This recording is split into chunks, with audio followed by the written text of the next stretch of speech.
There is a man standing in the middle of a burning city. His home is gone, his fortune gone. The empire he built with his own 2 hands is turning to ash around him. And yet he is calm, not numb, not in denial, calm. He simply says, "This too is fine." That man was not a monk. He was not a soldier hardened by war. He was a Stoic, and what he understood, what you are about to learn, is a set of habits so powerful that once you master them, no chaos on this earth will be able to touch the stillness inside you. This is the Stoic art of inner peace, and by the end of this video it will belong to you. Welcome back to Wisdom of the Stoics, the home of ancient wisdom for the modern mind. If you're new here, this is where we take the timeless teachings of Marcus Aurelius, Epictetus, and Seneca, and turn them into practical tools you can use today in your actual life, at work, in your relationships, in the quiet moments when no one else can see what you're carrying. If that sounds like something you need, hit subscribe now, because what you're about to hear may be the most important 7 habits you ever learn. Let me ask you something before we begin. When was the last time you felt truly calm? Not distracted calm, where the noise is just muted for a moment. Not medicated calm, where you've numbed yourself into stillness. I mean earned calm, the kind that comes from knowing, deep in your bones, that nothing outside of you has the power to shatter what's inside of you. If you can't remember the last time you felt that, you are not alone, and it is not your fault. We were never taught this. No one sat us down in school and said, "Here is how to remain unshaken when your world falls apart." We were taught math. We were taught history. We were taught how to pass exams. But no one taught us the one subject that determines whether we suffer or whether we thrive, the mastery of our own mind. That is exactly what the Stoics spent their entire lives studying. And today we are going to walk through 7 habits, 7 deliberate, repeatable practices that the Stoics used to build what they called the inner citadel, an unshakable fortress of the mind that no storm, no betrayal, no tragedy could ever break into. I want you to imagine for a moment that peace of mind is not something that happens to you. It is something you build brick by brick, the same way a mason builds a wall. Each habit in this video is a brick. By the end, you will have the blueprint for a fortress that will serve you for the rest of your life. Stay with me until the end, because habit number 6 is the one that changes everything, as it's the practice that separates people who merely know Stoicism from people who actually live it. And the final habit ties every single piece together into something you can start using tonight. Let's begin. Habit 1, the dichotomy of control. Nearly 2,000 years ago, a man named Epictetus opened his teachings with a single sentence that has quietly changed more lives than almost any other idea in human history. Some things are up to us, and some things are not. That's it. That is the seed of everything we are about to discuss. Read it again if you need to, because everything the Stoics ever taught about peace of mind grows out of this one root. Let me tell you about a man I'll call James. James was a mid-level manager at a logistics company. For years, his mood was a mirror of his inbox. If a client was happy, James was happy. If a shipment was delayed because of a storm 3,000 miles away, a storm he had absolutely nothing to do with, James would spiral into anxiety, snapping at his team, losing sleep, replaying conversations in his head that hadn't even happened yet. One evening, exhausted, James found an old, dog-eared copy of Epictetus's Enchiridion on a co-worker's desk. He read the opening lines almost as a joke, but something about them stopped him cold. Some things are up to us. Some things are not. James realized for the first time in his adult life that he had been spending 90% of his emotional energy on things that were never his to control. The weather, his clients' moods, his company's stock price, the opinions of people who would never think of him twice, and he had been spending almost none of his energy on the one thing that was actually his own judgments, his own effort, his own responses. The next morning, James tried something different. Before opening his inbox, He asked himself one question: is this within my control? If yes, he acted fully and without hesitation. If no, he let it go, the same way you'd let go of a rope that was never actually tied to anything. Within a few weeks, James noticed something remarkable. He wasn't working less.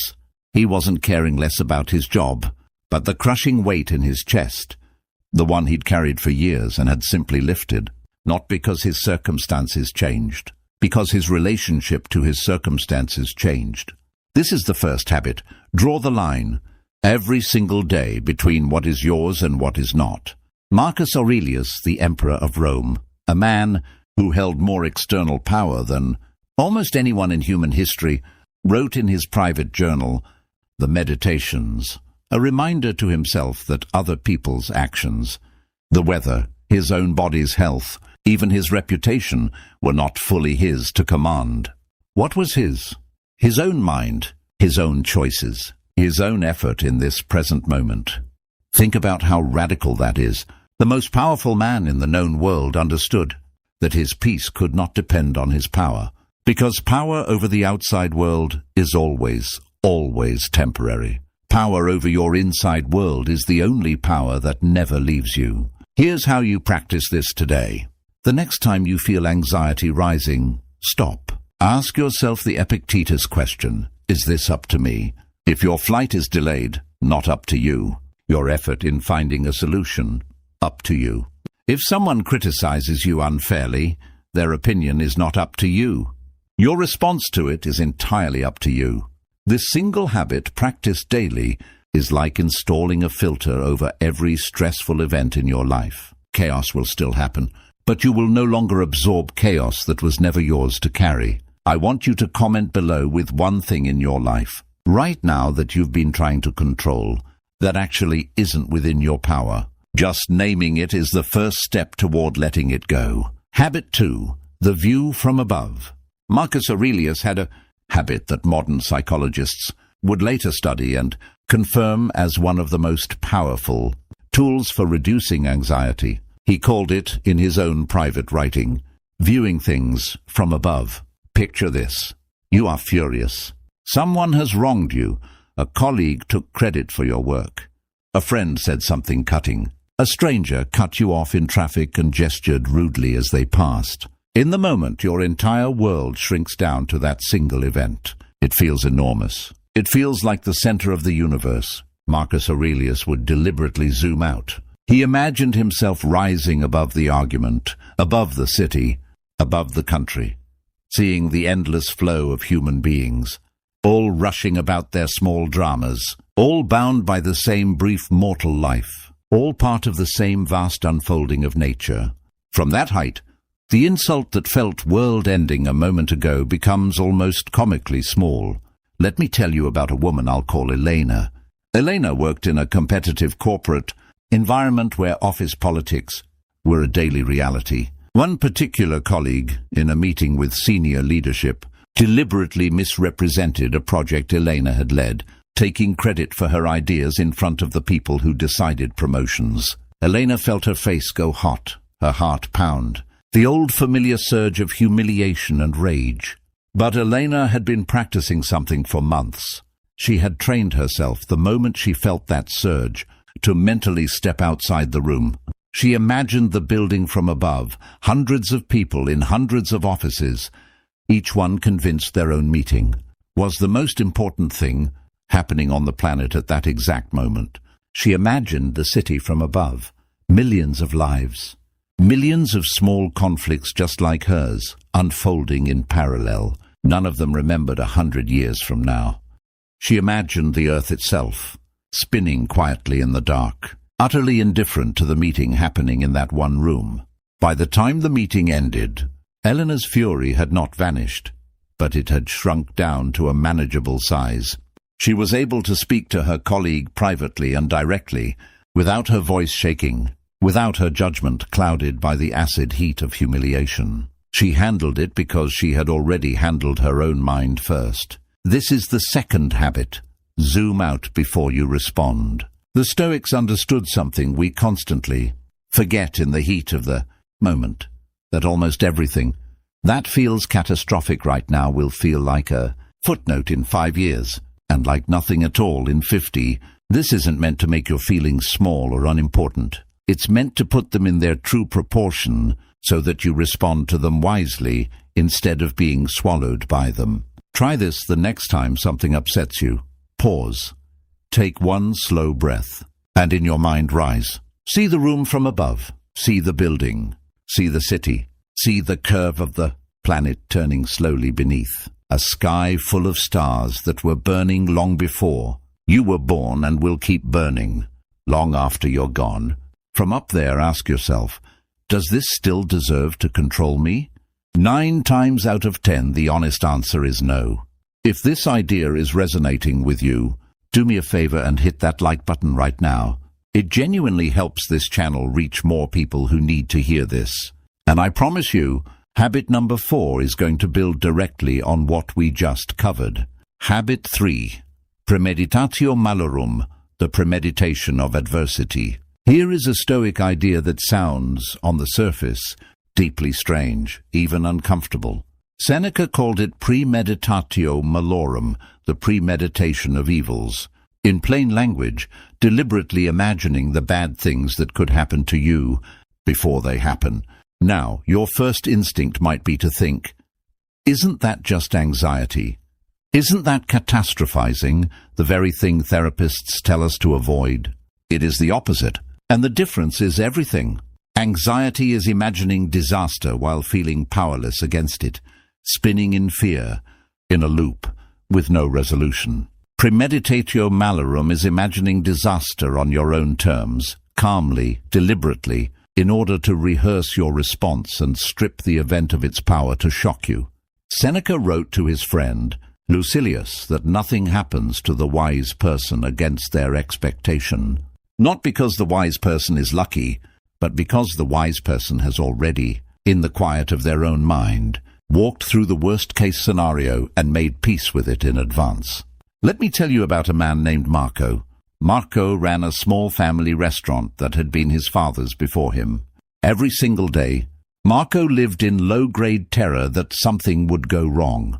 A health inspection, a bad review, a slow season that could sink the business. This fear didn't protect him. It exhausted him.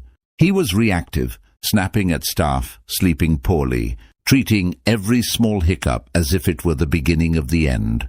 A regular customer, an older gentleman who came in every Thursday, noticed Marco's exhaustion and told him about Seneca's practice. Marco was skeptical. How could imagining disaster possibly make him feel better? But he tried it anyway. Each morning before opening the restaurant, Marco spent 5 quiet minutes doing something deliberate. He imagined, calmly and specifically, what if we get a bad review today? What if a pipe bursts? What if we have to close for a month? And for each scenario, he didn't just imagine the disaster. He imagined himself handling it, calling a plumber, responding to the review with grace, cutting costs and adjusting if needed. He rehearsed not the disaster, but his own competence in the face of it. Something shifted. The everyday problems of running a restaurant, the ones that used to send Marco into a spiral, now felt almost mundane compared to the scenarios he had already mentally survived. A bad review that would have ruined his week a year earlier now barely registered. He had already been there in his mind, and he had already gotten through it. This is the third habit. Rehearse adversity before it arrives, so it never catches you unprepared. I want to be very clear about something, because this is where people misunderstand this practice. This is not about living in fear of the future. It is the opposite. It is a way of taking fear's power away by facing it directly, on your own schedule, rather than letting it ambush you at 3 a.m. Try this tonight. Spend just 2 or 3 minutes thinking through a challenge. You're quietly dreading a difficult conversation, a possible setback at work, even the universal truth that everyone we love, and we ourselves, will not be here forever. Don't spiral. Simply and calmly imagine, if this happened, how would I respond? See yourself responding with steadiness. Then let it go. You are not inviting disaster by thinking about it. You are simply refusing to be caught by surprise by the one guarantee life gives all of us, that things will not always go the way we planned. Habit 4, amor fati, the love of one's fate. If premeditatio malorum is about preparing for hardship before it comes, our fourth habit is about what you do the moment hardship actually arrives. And it might be the single most transformative idea in the entire Stoic tradition. The Stoics, and later Nietzsche, who borrowed and popularized the Latin phrase, called it amor fati, the love of one's fate. Not mere acceptance, not gritted teeth endurance, love. Marcus Aurelius wrote something extraordinary in his Meditations, that a log thrown on a fire doesn't resist the flame. It becomes brighter and more radiant because of it. He suggested that everything that happens to us, even what looks like misfortune, can become fuel, material that a well-trained mind transforms into something that makes it stronger, not weaker. Let me tell you about Elena again, the same woman from Habit 2, whose colleague tried to steal credit for her work. A year after that meeting, something far more serious happened to her. She was let go not for performance, but as part of a company-wide restructuring that had nothing to do with her merit. 15 years of loyalty ended in a 10-minute phone call. Elena's first instinct was the same as anyone's would be: grief, anger, a sense that this was deeply unfair. And it was unfair. The Stoics never asked us to pretend hardship doesn't hurt, or that injustice isn't real. But after allowing herself that grief, Elena remembered amor fati. Not "I'm fine with this" in a hollow, forced way, but a genuine, active question: what can this moment make of me? She realized she had spent 15 years wanting to start her own consulting practice, but fear of leaving stability had always stopped her. The restructuring, the very event that felt like the end of her career, had actually removed the one obstacle she'd never had the courage to remove herself. Within 8 months, Elena had built a small but thriving consultancy, one that paid her more, gave her more freedom, and used her skills more fully than her old position ever had. Elena didn't get lucky. She simply refused to treat the event as pure loss.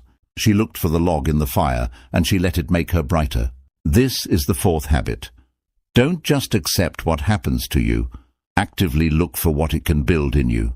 I want to be honest with you here, because this idea, taken the wrong way, can sound almost cruel, as if we're saying tragedy is secretly a gift, or that people should be grateful for their suffering. That is not what the Stoics meant, and it's not what I mean. Some things that happen to us are simply painful. Full stop, and we are allowed to grieve them fully. But even inside real grief, amor fati asks one honest question.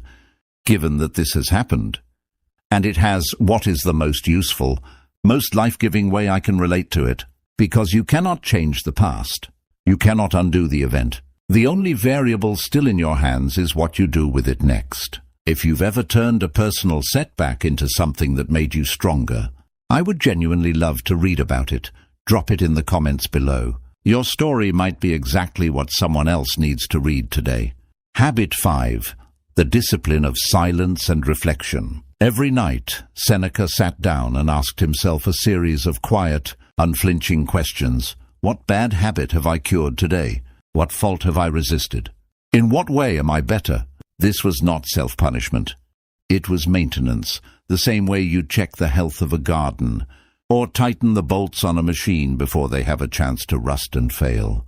Marcus Aurelius, despite ruling an empire, despite commanding armies and managing a government that spanned 3 continents, still made time, every single day, to withdraw into silence and write. Not for anyone else, not for publication. His meditations were never meant to be read by us. They were his own private conversation with himself, a way of examining his thoughts, before his thoughts could quietly examine and control him. Let me tell you about James one more time, the logistics manager from our first habit. Once he began practicing the dichotomy of control, his anxiety improved. But he noticed something else. Without a regular practice of reflection, old patterns would creep back in slowly, almost invisibly, until weeks later he'd realize he was right back where he started. So James began a simple evening ritual. 5 minutes every night, no phone, no screen, just 3 questions, written in a small notebook. What went well today and why? Where did I let something outside my control disturb my peace? What is one thing I will do differently tomorrow? At first it felt almost silly, like homework. But within a month, James noticed something powerful. He was catching his own patterns days earlier than before. He'd notice on a Tuesday that he'd been short-tempered 3 days in a row, and instead of waiting for it to explode into a real conflict, he could quietly ask why and course-correct before any damage was done. This is the 5th habit. Build a daily practice of honest, quiet reflection. You don't need an ornate leather journal or hours of free time. You need 5 minutes and the willingness to be honest with yourself. The mind, left completely unexamined, drifts, the same way a ship without a hand on the wheel drifts, slowly, without anyone noticing, until it's miles off course. A few minutes of quiet reflection each day is the hand on the wheel. Tonight, before you sleep, try just one question. Where did I let something outside my control disturb my peace today? Write the answer down, even if it's just one sentence. You will be astonished at what a difference this makes within a single week. Habit 6, the inner citadel, guarding your judgments. We are now at the habit I promised you earlier. The one that ties every other habit together, and the one that separates people who merely understand Stoicism from people who actually practice it. Here is the deepest insight the Stoics ever offered, and I want you to really sit with it. It is never the event itself that disturbs you. It is your judgment about the event. Epictetus put it this way: people are not disturbed by things, but by the opinions they hold about those things. Marcus Aurelius echoed it constantly in his own private notes. Take away the judgment, and the complaint about being harmed disappears. Take away the complaint, and the harm itself disappears. This is not a claim that bad things don't happen. Bad things happen, genuinely objectively bad things. What the Stoics discovered through relentless observation of their own minds is that between the event and your sufferings, there is always a hidden step, the judgment you layer on top of the event. And that hidden step is the only part of the whole process that actually belongs to you. Let me bring back Marco, our restaurant owner. Long after he'd mastered premeditatio malorum, Marco faced his hardest test yet. A former employee, fired for repeated theft, spread false rumors online, claiming the restaurant served spoiled food. It wasn't true. But the rumor spread fast, and for 2 agonizing weeks, reservations dropped by half. Marco's first reaction was the event itself, a false rumor, hurting his business. But his judgment about the event was a second, separate layer, entirely of his own making. This means my reputation, built over decades, is now permanently ruined. This means I am powerless. This means I have failed. Marco had trained himself, through the previous habits, to notice this second layer as it happened. He paused. He asked, is the event itself, the false rumor existing, within my control? No. Was his judgment that this meant permanent ruin actually true? Or was it simply the most catastrophic story his fear could tell him? He chose a different judgment, not denial, the different, more accurate story. This is a false claim. I can respond with facts, with the loyalty of years of real customers, and with time. This is a problem to solve, not a verdict on my worth. Marco calmly posted a transparent, factual response. He invited health inspectors for an unscheduled visit and posted the clean results publicly. He asked loyal customers, unprompted, to share their honest experiences. Within a month, the business had not just recovered, it had grown, because the community had rallied around him. The rumor was the event. Marco's judgment about what the rumor meant was the true battlefield. And that battlefield was the only one he ever actually had the power to fight on. This is the 6th habit, the master habit. Train yourself to separate the event from your judgment about the event. Because your judgment is the only part you actually control, and it is where all your suffering and all your peace truly comes from. Every single time you feel disturbed, ask yourself this precise question. Is it the event upsetting me? Or is it the story I'm telling myself about the event? This single question, asked consistently, is what the Stoics called guarding the inner citadel, the fortress inside you, that no external circumstance can ever storm, unless you yourself open the gates by handing over your judgment to something outside your control. This is the habit that makes every other habit work. The dichotomy of control depends on it. The view from above depends on it. Premeditatio malorum depends on it. Amor fati depends on it. This is the load-bearing wall of the entire structure. If this video is genuinely helping you see your own mind more clearly, this is exactly the moment to subscribe, because we go deeper into this exact practice, guarding your judgments moment to moment, throughout this entire channel. Habit 7, Memento Mori, the remembrance of death. We end, fittingly, where the Stoics themselves so often ended their reflections, with death. Memento Mori. Remember that you will die. I know how that sounds. It sounds heavy, maybe even morbid, for a video about inner peace. But I promise you, by the time we finish this final habit, you will understand why the Stoics considered it not a source of despair, but the single greatest source of clarity and calm available to any human being. Marcus Aurelius, ruling the most powerful empire on earth, kept a servant whose entire job, according to Roman tradition, surrounding triumphant generals, was to walk behind him and whisper, "You too are mortal." Whether or not Marcus literally employed such a servant, he certainly employed the idea relentlessly in his own private writing, reminding himself again and again that his time, like everyone's, was brief, and that this brevity was not a reason for fear, but a reason for urgency and gratitude. Here is why this matters so deeply for your peace of mind. Almost every anxiety we carry, the argument with a co-worker, the fear of what others think of us, the endless scrolling, comparison to other people's lives, draws its power from an illusion.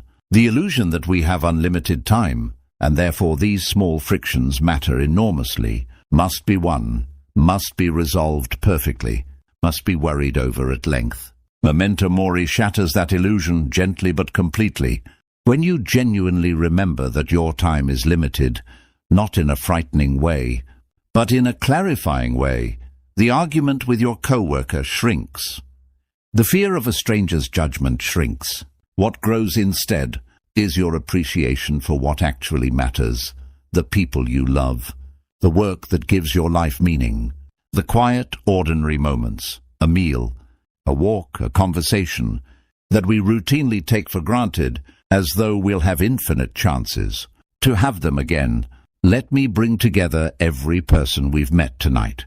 James, Elena, and Marco, because all three of them, at some point, described the exact same turning point in their lives. It wasn't a technique. It was a moment of remembering that their time was finite, and asking themselves, if this were one of my last years, would I really spend it disturbed by this?